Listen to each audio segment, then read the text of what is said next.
Dharma Mangkuluhur Hutomo, putra sulung Tommy Soeharto dan Tata Cahyani, tengah jadi sorotan publik.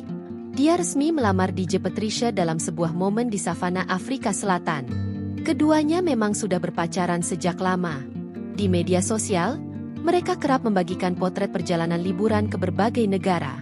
Untuk diketahui, Dharma Mangkuluhur dikenal sebagai pengusaha muda yang bergerak di sektor perhotelan dan residensial.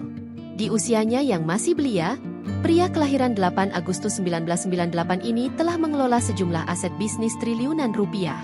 Dharma lahir hanya beberapa bulan setelah kakeknya, Soeharto, menyatakan mundur dari jabatan Presiden RI kedua pada Mei 1998. Meski tak pernah merasakan masa kekuasaan sang kakek, ia tumbuh dalam lingkungan keluarga cendana yang masih punya pengaruh kuat di tanah air.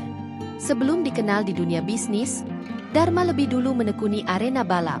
Minatnya di dunia otomotif sudah terlihat sejak usia 8 tahun. Saat bergabung dengan Humpus Junior Racing Team, tim balap milik Humpus Group, perusahaan yang didirikan Tommy Soeharto. Dharma menjalani pendidikan di sekolah-sekolah elit. Mengutip situs resmi Golflink Resort Group, perusahaan yang ia pimpin, Dharma menyelesaikan pendidikan menengah atas di Overseas Family School, Singapura, pada 2016. Usai lulus dari Singapura, ia melanjutkan studi di EU Business School, Barcelona, Spanyol, dan meraih gelar pada 2019. Di usia yang relatif masih sangat muda, 27 tahun, Dharma Mangkuluhur Hutomo sudah mengelola bisnis besar. Ia tercatat menjabat sebagai komisaris utama PT Intra Golflink Resorts Tbk, Golf, perusahaan pengelola lapangan golf yang melantai di Bursa Efek Indonesia, BI. Mengutip situs resmi perusahaan, PT Intra Golflink Resort sendiri berdiri pada 2005 dengan fokus pada kepemilikan dan pengelolaan lapangan golf.